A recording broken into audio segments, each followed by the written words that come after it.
사랑과 은혜의 주님, 오늘도 변함없이 예배로 불러주시고 예배할 수 있는 은혜를 주심을 감사드립니다. 이곳에서 드리는 예배가 형식이 아닌 온전히 드려지는 예배가 되게 하시고 주님께 영광이 되는 예배가 되게 하여 주시옵소서. 주님, 한 주간을 뒤돌아봅니다. 말씀을 들어도 말씀대로 살아내지 못하는 교만의 불순종을 용서하여 주시옵소서. 삶의 어려운 문제 앞에 성령님의 도우심을 바라기보다는 걱정을 앞세우고 믿음보다는 두려움을 선택했던 악함을 긍휼히 여겨주사 기도와 말씀으로 하나님을 신뢰하며 나아가기를 원합니다. 회복하게 하시는 주님, 마음속의 어려움과 육신의 질병으로 고통받는 이들에게 치유와 회복이 임하길 원합니다. 우리의 생각을 내려놓고 주님께서 하실 일을 기다리며 은밀한 가운데 만나주시는 은혜를 경험하게 하여 주시옵소서. 말씀보다 기도보다 앞서지 않기를 원합니다. 교회를 세우시고 교회를 이끌어 가시는 주님, 우리 교회가 하나 되게 하시고 복음과 구원을 이루는 영혼을 살리는 교회가 되게 하여 주시옵소서. 말씀을 듣습니다. 귀와 머리에 지나는 말씀이 아닌 영육의 말씀이 되게 하여 주시옵시고 말씀을 전하시는 목사님께 성령의 능력과 말씀의 권세를 부어 주시옵소서. 이 모든 말씀 예수님의 이름으로 기도합니다. 아멘.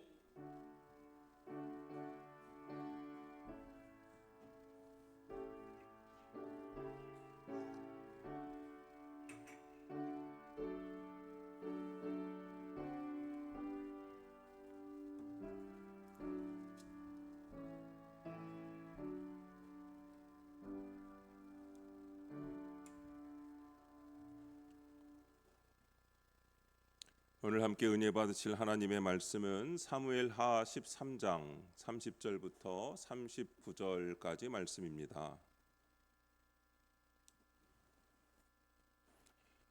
찾으신 말씀을 다 일어나셔서 다 함께 한 목소리로 읽겠습니다. 그들이 길에 있을 때에 압살롬이 왕의 모든 아들들을 죽이고 하나도 남기지 아니하였다는 소문이 다윗에게 이르매 왕이 곧 일어나서 자기의 옷을 찢고 땅에 드러눕고 그의 신하들도 다 옷을 찢고 모셔 선지라. 다윗의 형 시므아의 아들 요나답이 아뢰어 이르되 내 주여, 젊은 왕자들이 다 죽임을 당한 줄로 생각하지 마옵소서. 오직 암논만 죽었으리이다. 그가 압살롬의 누이 다말을 욕되게 한 날부터 압살롬이 결심한 것이니이다. 그러하온즉 내 주 왕이여, 왕자들이 다 죽은 줄로 생각하여 상심하지 마옵소서. 오직 암논만 죽었으리이다 하니라. 이에 압살롬은 도망하니라. 파수하는 청년이 눈을 들어 보니 보아라, 뒷산 언덕길로 여러 사람이 오는도다. 요나답이 왕께 아뢰되 보소서, 왕자들이 오나이다. 당신의 종이 말한 대로 되었나이다 하고 말을 마치자 왕자들이 이르러 소리를 높여 통곡하니 왕과 그의 모든 신하들도 심히 통곡하니라. 압살롬은 도망하여 그술 왕 암미훌의 아들 달메에게로 갔고 다윗은 날마다 그의 아들로 말미암아 슬퍼하니라. 압살롬이 도망하여 그술로 가서 거기에 산지 3년이라. 다윗 왕의 마음이 압살롬을 향하여 간절하니 암논은 이미 죽었으므로 왕이 위로를 받았음이더라. 아멘. 앉으시면서 잘 오셨습니다. 반갑습니다. 축복합니다. 그리움이 회개가 될 때라는 제목으로 말씀의 은혜를 함께 나누겠습니다. 사랑하는 성도 여러분, 사람 마음이 참 이상합니다. 다 지나간 줄 알았는데 어느 날 작은 말 한마디 때문에 마음이 다시 내려앉을 때가 있죠. 이제는 괜찮다고 생각했는데 비슷한 얘기를 듣는 순간 얼굴이 굳어질 때도 있습니다. 잊은 줄 알았는데 사실은 잊은 것이 아니라 마음 한쪽에 밀어둔 것이었습니다. 꼭 큰 사건만 그런 것은 아닙니다. 밥상에서 지나가는 듯 들었던 한마디가 또 힘들다고 했는데 대수롭지 않게 넘겨졌던 순간이, 내가 사과해야 했는데 분위기만 그저 넘기고 지나간 일이, 마음으로는 미안한데 아직도 입 밖으로 꺼내지 못한 말이, 그런 것들이 우리 안에 남아 있습니다. 겉으로는 별일 없어 보입니다. 명절에도 만나고 교회에서도 인사를 하고 가족 단톡방에도 필요한 말은 오갑니다. 그런데 이상하게 깊은 이야기는 피합니다. 가까이 가면 조심스럽고 풀린 것 같지만 어떤 말은 아직 건드리면 안 되는 말이 있습니다. 그래서 우리는 미룹니다. 시간이 지나면 괜찮아지겠지. 괜히 말 꺼냈다가 더 어려워지면 어떡하냐. 내가 먼저 말하면 지는 것 같고 상대가 받아주지 않으면 더 상처받을 것 같다고 생각합니다. 오늘 본문은 그런 마음을 가진 한 아버지를 보여주고 있습니다. 다윗입니다. 그는 왕입니다. 하나님께 기름 부음 받은 사람입니다. 그러나 그의 집안에 죄가 있었고 상처가 있었고 그리고 침묵이 있었습니다. 아버지는 알고도 제대로 다루지 못했고 자녀들은 각자의 상처와 분노를 품고 점점 멀어졌습니다. 그리고 어느 날 덮어두었던 일이 무서운 소문이 되어 다윗의 귀에 들려옵니다. 오늘 본문은 사실 그리움이 회개가 되지 못한 이야기입니다. 다윗은 압살롬을 그리워했지만 그 마음이 회개와 책임의 걸음으로 이어지지를 못했습니다.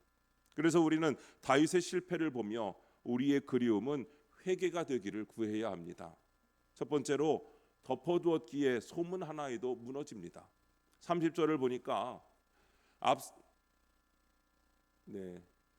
30절에 제가 읽을게요. 압살롬이 왕의 모든 아들들을 죽이고 하나도 남기지 아니하였다는 소문이 다윗에게 이르매라고 말씀하고 있습니다. 다윗에게 끔찍한 소문이 들려왔습니다. 압살롬이 왕의 모든 아들을 죽였다는 것입니다. 부모에게 자식이 죽었다는 말보다 더 무서운 말이 어디 있겠습니까? 그것도 한 명이 아니라 모든 아들이 죽었다는 소문입니다. 그 말을 듣자 다윗은 일어나 자기 옷을 찢고 땅에 드러눕습니다. 신하들도 다 옷을 찢고 그 옆에 섭니다. 왕궁 전체가 순식간에 통곡의 자리로 바뀝니다. 그런데 실제로는 모든 왕자가 다 죽은 것이 아니었습니다. 압살롬이 죽인 사람은 암논 한 사람뿐이었습니다. 물론 그것도 끔찍한 죄입니다. 형제가 형제를 죽인 일이죠. 그러나 소문은 실제보다 훨씬 크게 부풀려져 다윗에게 전달되었습니다. 여기서 다윗의 마음을 보게 됩니다. 다윗이 무너진 것은 소문 때문만은 아니었습니다. 그 소문이 다윗 안에 이미 있던 두려움을 건드린 것입니다. 올게 왔구나.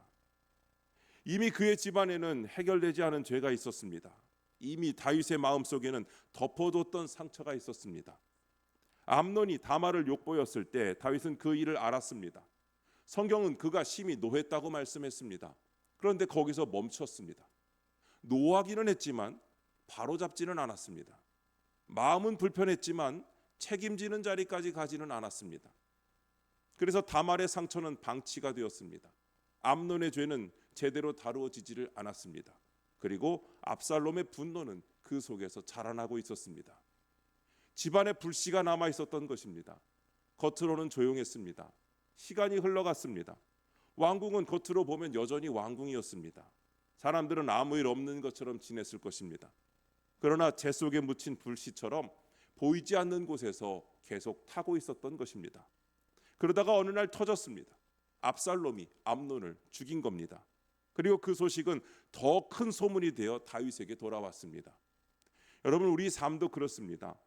덮어둔다고 사라지지 않습니다. 조용하다고 해결된 것이 아닙니다. 시간이 지나면서 감정이 조금 가라앉을 수는 있습니다. 처음처럼 뜨겁게 아프지는 않습니다. 그러나 가라앉은 것과 치유된 것은 다릅니다. 마음속 깊은 곳에 내려앉아 있다가 비슷한 말 한마디에 휘저은 것처럼 다 올라와서 그게 다시 올라오게 됩니다. 어떤 집은 식탁에 같이 앉아 밥은 먹습니다. 필요한 이야기도 합니다. 밥 먹었니? 약 챙겨 먹어라. 내일 몇 시 나가니? 그런데 정말 해야 할 말은 못합니다. 그때 내가 미안했다. 네 마음을 제대로 듣지 못했다. 내 말이 너를 아프게 했구나. 그 말은 계속 미룹니다. 그래서 집은 조용한데 마음은 멀리 있습니다. 교회 안에서는 어떻습니까? 예배 때마다 얼굴을 봅니다. 인사도 합니다. 평안하시죠? 묻습니다. 그런데 마음은 평안하지를 않습니다. 언젠가 들었던 말 한마디가 남아 있습니다. 상대는 잊었을지 몰라도 나는 아직 잊지 못하고 있습니다. 그러다가 작은 일 하나가 생기면 마음이 크게 흔들리고 한번 터집니다. 상처가 해결되지 않으면 마음의 눈이 흐려집니다. 평범한 말도 다르게 들립니다. 별뜻 없는 표정도 오해를 하게 됩니다. 연락이 없으면 나를 무시하냐고 생각합니다. 사실보다 두려움이 먼저 움직입니다. 다윗이 지금 그렇습니다. 소문 하나에 무너져 버렸습니다. 그 소문은 무서운 소문이었습니다. 그러나 더 깊이 보면 다윗의 마음은 이미 무너질 준비가 되어 있었습니다. 덮어둔 죄와 방치한 상처가 그의 안에 있었기 때문입니다. 그렇다고 상처를 직면한다는 말이 아무 때나 감정을 터뜨리라는 뜻은 아닙니다. 내가 참을 만큼 참았다 하면서 상대를 몰아붙이는 것도 아닙니다. 그렇게 하면 문제를 푸는 것이 아니라 서로를 더 깊이 찌르게 됩니다. 말씀 앞에서 상처를 직면한다는 것은 먼저 하나님께 정직해지는 것입니다. 주님, 제 안에 아직도 이 말이 남아 있습니다. 저는 괜찮은 줄 알았는데 아니었습니다. 제가 피하고 있던 일이 있습니다. 하고 하나님 앞에 고백하는 것입니다.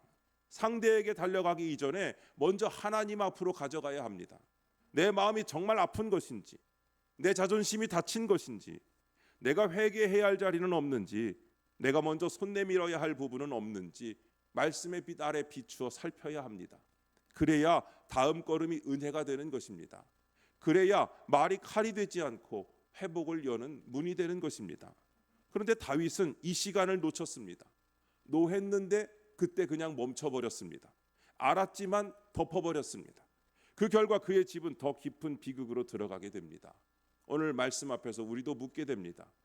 내가 너무 오래 덮어둔 자리는 없는지, 괜찮은 척하면서 지나왔지만 사실은 아직 마음속에 남아있는 말은 없는지, 하나님께서 오늘 내 마음에 어느 방을 열어보고 계시는지 우리가 물어야 할 것입니다.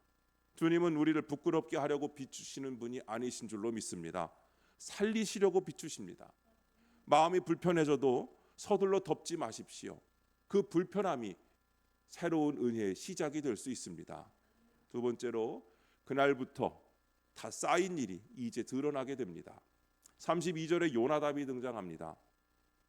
내 주여, 젊은 왕자들이 다 죽임을 당한 줄로 생각하지 마옵소서. 오직 암논만 죽었으리이다 라고 합니다. 그는 다윗에게 모든 왕자가 죽은 것은 아니며 암논만 죽었을 것이라고 말했습니다. 그리고 32절 하반절에 보니까 그가 압살롬의 누이 다말을 욕되게 한 날부터 압살롬이 결심한 것이니이다 라고 말씀합니다. 이 일이 갑자기 일어난 것이 아니라 다말이 욕을 당한 날부터 압살롬 안에서 이미 결심된 일이었다고 알려주고 있습니다. 그 말이 참 아픈 말입니다. 바로 그날부터입니다. 압살롬이 갑자기 분노한 것이 아닙니다. 다말이 욕을 당한 그날부터 압살롬의 마음속에는 복수의 결심이 자라기 시작했습니다. 왕국의 달령은 넘어갔지만 압살롬의 마음은 바로 그날에 멈춰 있었습니다. 이것이 죄와 상처의 무서움입니다. 겉으로 지나갔다고 속에서도 지나간 것이 아닙니다. 사람들은 벌써 시간이 얼마나 지났는데라고 말하지만 상처 입은 사람에게는 아직도 그날입니다. 아직도 계속 그날이죠. 누군가는 이미 잊은 사건인데 누군가는 아직 그 장면 안에 서 있다는 것을 우리는 알아야 합니다. 요나답의 말은 다윗이 들어야 할 진실이었습니다. 이 비극은 갑자기 떨어진 벼락이 아니었습니다. 다윗이 외면한 자리에서 시작된 일이었습니다. 다말의 울부짖음을 제대로 듣지 않은 자리에서, 암논의 죄를 징계하지 않은 자리에서, 압살롬의 분노를 방치한 자리에서 이미 시작된 일이었습니다. 다윗이 왜 이렇게 멈춰버렸을까요?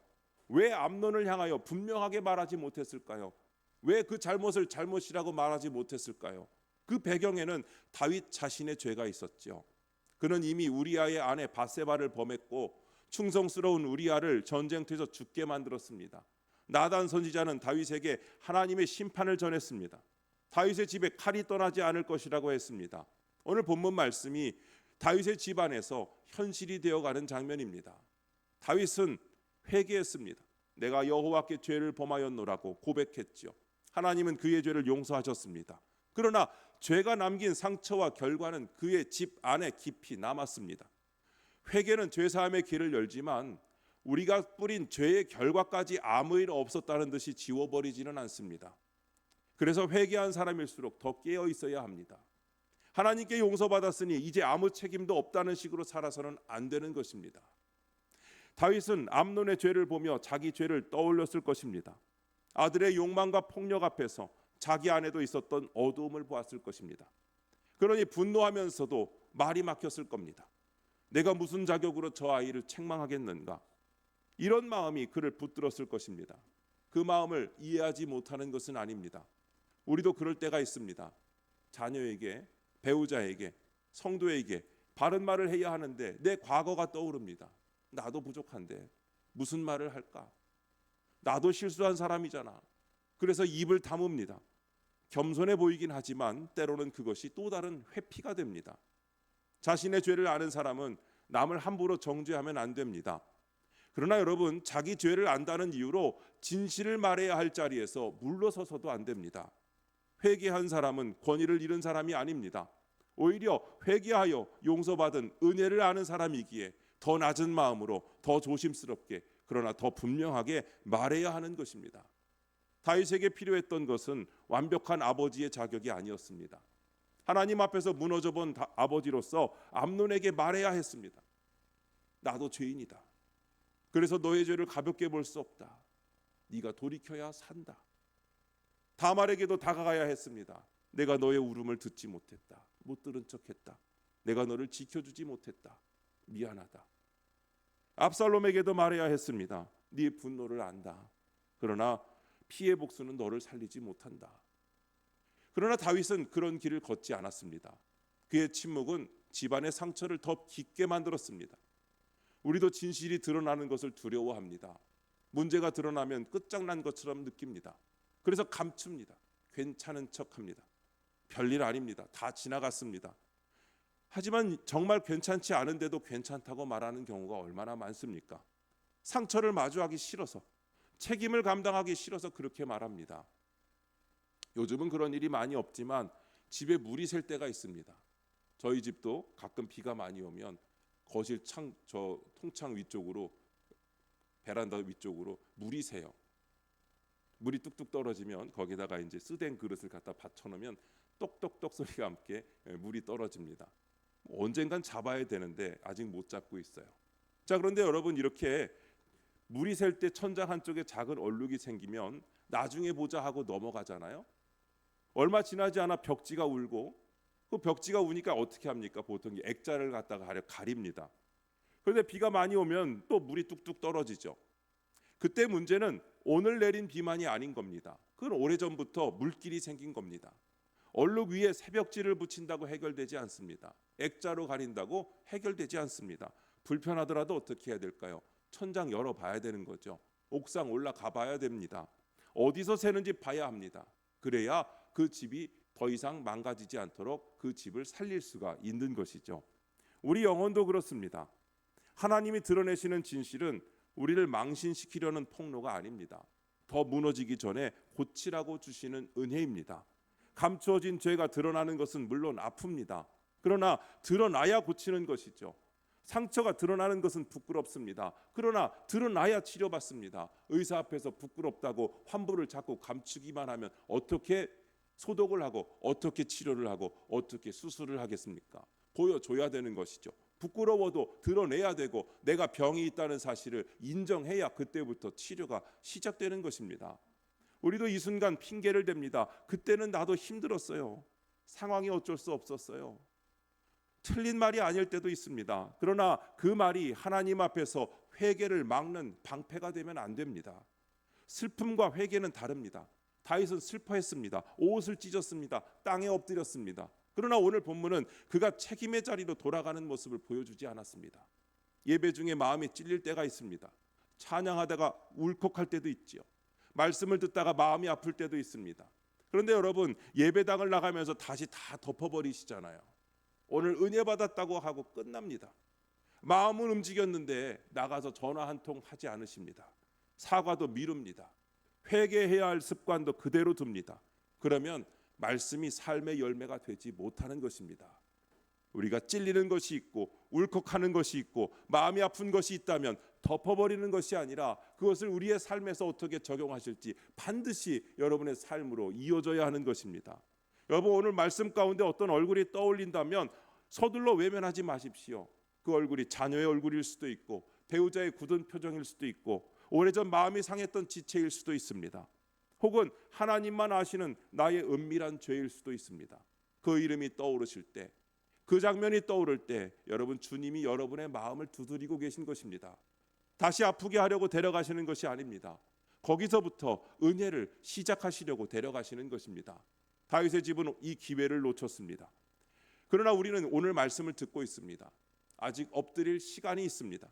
아직 미안하다고 말할 시간이 있습니다. 하나님이 진실을 드러내실 때 그것은 회개의 초대가 되는 줄로 믿습니다. 세 번째로, 그리움만으로는 회복의 길을 열지 못합니다. 오늘 34절을 보면 압살롬은 도망갔다고 했습니다. 그슬 왕 달메에게로 갔습니다. 그리고 거기서 3년을 지냈습니다. 다윗은 암논을 잃은 슬픔이 어느 정도 지나가자 압살롬을 향한 마음이 간절해졌습니다. 39절에 이렇게 말씀합니다. 다윗 왕의 마음이 압살롬을 향하여 간절하니 했습니다. 참 아픈 마음입니다. 아픈 장면입니다. 아버지의 마음이죠. 아들이 죄를 지었습니다. 형을 죽였습니다. 도망쳤습니다. 그런데도 아버지 마음속에는 그 아들이 있습니다. 밥을 먹다가도 생각났을 겁니다. 밤에 잠자리에 들어도 떠올랐을 것입니다. 왕궁 어디를 지나가다가 압살롬이 어릴 때 뛰놀던 모습이 생각났을 수도 있습니다. 그리움 자체가 나쁜 것은 아닙니다. 관계가 깨졌는데도 마음이 아프고 보고 싶고 다시 만나고 싶은 마음이 남아있다면 아직 끝난 것이 아닙니다. 그 마음도 은혜의 흔적입니다. 미움만 남은 줄 알았는데 어느 날 문득 걱정이 됩니다. 밥은 먹고 다니나? 잘 지내나? 그런 생각이 들 때가 있습니다. 그런데 다윗의 비극은 여기 있습니다. 그는 압살롬을 그리워는 했는데 그 그리움이 회개로 이어지지는 않았습니다. 아들을 향한 감정은 있었지만 책임의 자리로 돌아가지를 못했습니다. 압살롬을 보고 싶은 마음은 있었지만 다말의 상처를 돌보는 자리, 암논의 죄를 방치한 자신의 책임을 인정하는 자리, 압살롬의 죄를 하나님 앞에서 다루는 자리까지는 가지 못했습니다. 그래서 다윗의 그리움은 관계를 살리지는 못했습니다. 그리움은 있었지만 거기에 회복은 없었습니다. 마음은 간절했지만 길은 열리지 않았습니다. 여러분, 우리에게도 이런 마음이 있습니다. 보고 싶은 사람은 있는데 연락하지 못합니다. 여러분의 그 보고 싶은 마음이야 지극히 크겠죠. 그러나 여러분, 연락 못 받은 그 사람은 그 사실을 모릅니다. 미안한 마음은 있는데 말을 꺼내지를 못합니다. 마음속으로는 수십 번 사과했는데 정작 상대방은 그 말을 한 번도 듣지 못했잖아요. 들을 수 없는 거 아닙니까? 언젠가 해야지 하면서 미룹니다. 그러는 사이에 마음의 거리는 점점 더 멀어지는 겁니다. 어떤 부모님은 자녀에게 미안한 마음이 있습니다. 그런데 말하지를 못합니다. 괜히 그 얘기를 꺼냈다가 아이가 더 멀어질까 봐 두렵습니다. 그래서 선물로 대신하죠. 밥을 사주고 필요한 거 챙겨주고 걱정하는 말을 합니다. 그런데 정작 자녀가 오래 기다렸던 말, 그때 내가 너를 아프게 했다, 미안하다, 이 말은 하지를 못합니다. 여러분, 마음속 미안함만으로 상대가 알 수 없습니다. 마음으로만 그리워하면 상대에게는 여전히 침묵입니다. 사랑은 어느 순간 말이 되어야 하고 회개는 어느 순간 걸음이 되어야 합니다. 물론 한마디로 다 해결되지는 않을 것입니다. 오래된 상처는 시간이 필요합니다. 내가 사과한다고 상대가 바로 받아주지는 않을 수도 있습니다. 그래서 진심 어린 사과는 결과를 강요하지 않습니다. 내가 사과했으니 이제 너도 풀어라 할 수 없는 겁니다. 이렇게 말하면 그것은 또 다른 부담이 됩니다. 회개는 거래가 아닙니다. 내가 해야 할 책임을 하나님 앞에서 감당하는 것입니다. 상대의 반응까지 내 손에 쥐려고 하지 말고 내가 감당해야 할 진실한 한 걸음을 오늘 걸어가는 것입니다. 나머지는 하나님께 맡겨야 합니다. 다윗이 압살롬을 그리워했을 때 그는 먼저 하나님 앞에 엎드렸어야 했습니다. 압살롬을 데려오는 것보다 더 중요한 일이 있었습니다.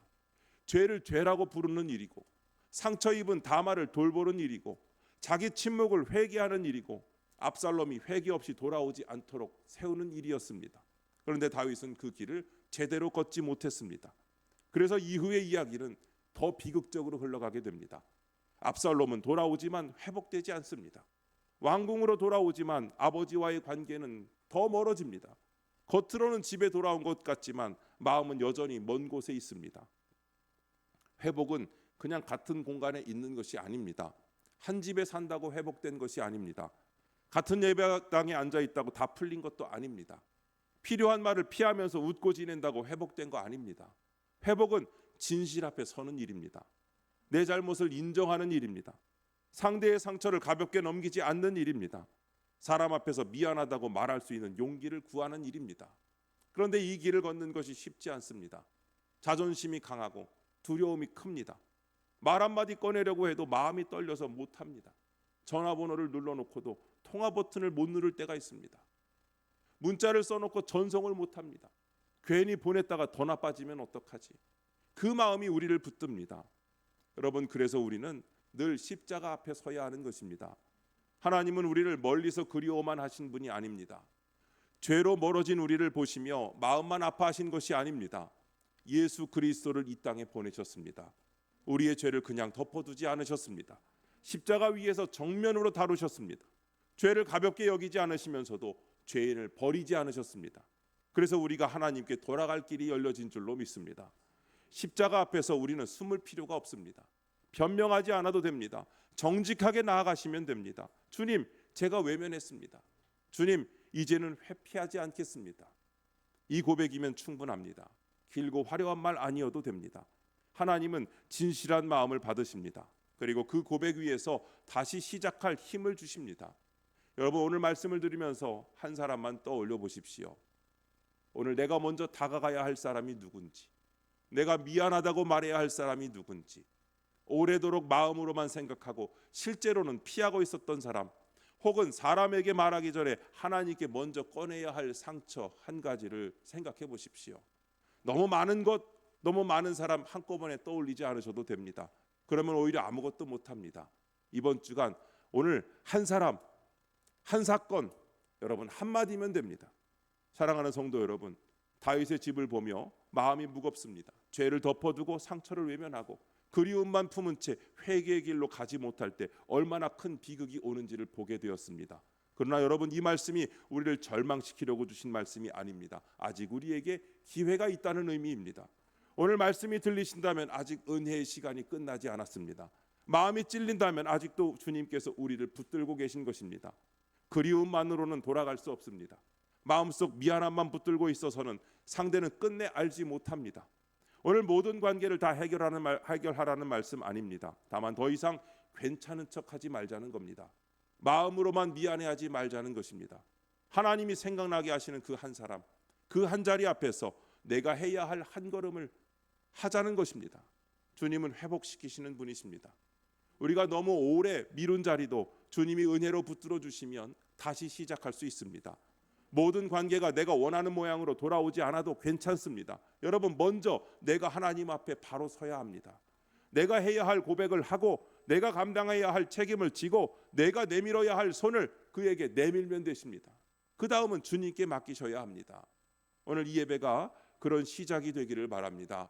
그냥 덮어두고 지나가시는 말씀과 설교가 아니라 여러분, 다윗처럼 마음만 간절한 자리에서 멈추는 것이 아니라 십자가 앞에서 정직하게 회개하고 주님이 주시는 용기로 한 걸음 내디뎌 전화도 하고 문자도 보내시고 미안하다고 말도 하는 저와 여러분 되시기를 바랍니다. 그리움이 회개가 될 때 하나님은 그 자리에서 회복의 길을 열어주십니다. 그 은혜가 오늘 우리 가운데 임하기를 주님의 이름으로 축원드립니다. 기도하겠습니다. 하나님 아버지, 오늘 말씀 앞에서 우리의 마음을 비추어 주시니 감사합니다. 괜찮은 줄 알았지만 아직도 덮어둔 상처가 있고 지나간 줄 알았지만 여전히 붙든 미움과 서운함이 있음을 보게 됩니다. 주님, 우리를 불쌍히 여겨 주옵소서. 다윗처럼 마음만 아파하고 그리워하면서도 정작 화해의 자리로 나아가지 못했던 우리의 연약함을 용서하여 주옵소서. 미안한 마음을 품고도 말하지 못했고 사랑한다고 하면서도 책임져야 할 자리를 피했으며 관계가 불편해질까 봐 두려워 진실을 외면했습니다. 주님, 우리의 마음을 먼저 고쳐 주옵소서. 자존심보다 은혜를 붙들게 하시고 두려움보다 십자가의 사랑을 의지하게 하옵소서. 오늘 주님께서 생각나게 하신 그 사람, 그 자리 앞에서 도망치지 않게 하시고 내가 해야 할 고백과 책임의 걸음을 믿음으로 감당하게 하옵소서. 모든 관계가 당장 원하는 모습으로 회복되지 않아도 먼저 하나님 앞에서 정직하게 서게 하여 주시옵소서. 내가 내밀어야 할 손을 내밀게 하시고 해야 할 말을 하게 하시며 그 다음은 주님께 맡기는 믿음을 주시옵소서. 회복시키시는 주님, 우리 가정과 교회와 마음 가운데 십자가의 은혜를 부어 주시옵소서. 그리움이 회개가 되고 회개가 사랑의 걸음이 되게 하여 주시옵소서. 예수님의 이름으로 기도드립니다. 아멘.